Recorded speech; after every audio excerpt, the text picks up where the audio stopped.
All roads lead to Damascus. Not the actual capital of Syria, but rather that proverbial road to Damascus moment. You see, quite a few politicians in the country have lately been having this life-changing, dramatic turnaround. The other day, it was the turn of yet another politician who had something to get off his chest. Ndindi Nyoro, the member for Kiharu, had this to say. We are not interested in any one way in an outfit called Jubilee Party. You have so much baggage, my friends. You have taken this country into doldrums, into an abyss of debt, surpassing 11 trillion. If you add the debt that you actually list in the CBK, and if you add the same to the parastatus and GOK-owned organizations, you have run this country into debts. You have mismanaged this country. The youth are wallowing in unemployment. So I have questions.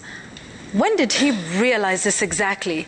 And isn't it convenient for him to be having this turnaround now, after he has fallen out of favor with the very same Jubilee Party he now calls a party of the past? What would have happened if he was still in the party's good books? Would we be hearing these very open confessions? Moreover, if the good member of parliament is going to apologize, then he must also take responsibility in this mismanagement that he so boldly refers to and that he so vigorously defended just a few years ago. Parliament, too, has a role to play. Forgive me, but wasn't Ndindi Nyoro in the very same parliament in 2019 that approved Treasury's request to increase Kenya's debt ceiling from 6 trillion to 9 trillion? Why did he not raise his voice then? He is, after all, an accomplished economist, isn't he? Now, he's also on record, by the way, as criticizing the security agents' excessive use of force after, you guessed it, his own run-ins with the police. Time flies, but you know the mind never forgets. Isn't he the same MP who asked President Uhuru Kenyatta to suspend the Constitution and become a benevolent dictator? Isn't he the one in a Facebook post in 2017, on October 13th to be exact, he said, and I quote, "We passed through billions in the supplementary budget to cater for tear gas. I actually propose that the Ministry of Interior leases the Kenya pipeline facilities to have enough tear gas in Kisumu, Migori, and specifically a 1/6-inch pipe for Kondele," end quote. In 2017, and right up to 2019, when they were in favor with the government, they failed in their oversight role and actually perpetuated, if not enabled, many of the things they now say are wrong with this country. If there is anyone to blame for this, it is the MPs too. If the executive has totally failed this country and become rogue, could it be because MPs like Ndindi Nyoro asked for a suspension of the Constitution and called for a dictatorship in this country? Isn't he equally responsible for the mess? And now that they themselves are subject to those arbitrary arrests, they see just how wrong it was and now have the audacity to speak out about excesses of the police. So is it only excessive when they are being arrested, but perfectly in order when it is against their opponents? How does this work exactly?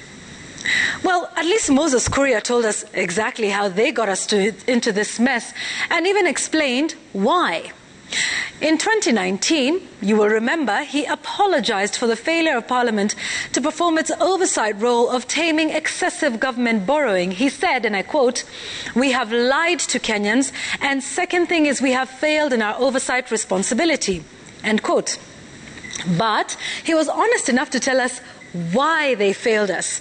Because you see, he went on to say this: "Since 2014, and I quote, we have sold to Kenyans this romantic story that all is well because we believed in respecting the executive, and also since most of us are members of the ruling party," end quote.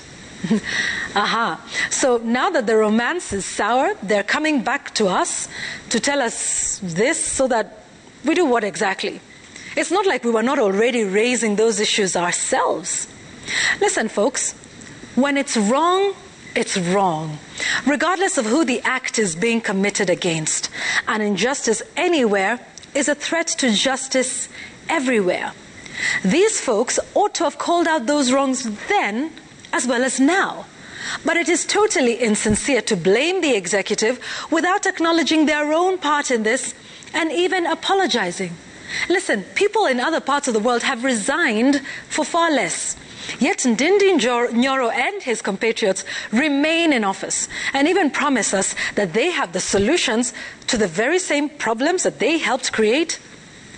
After all, Albert Einstein told us so many decades ago that no problem can be solved from the same level of consciousness that created it.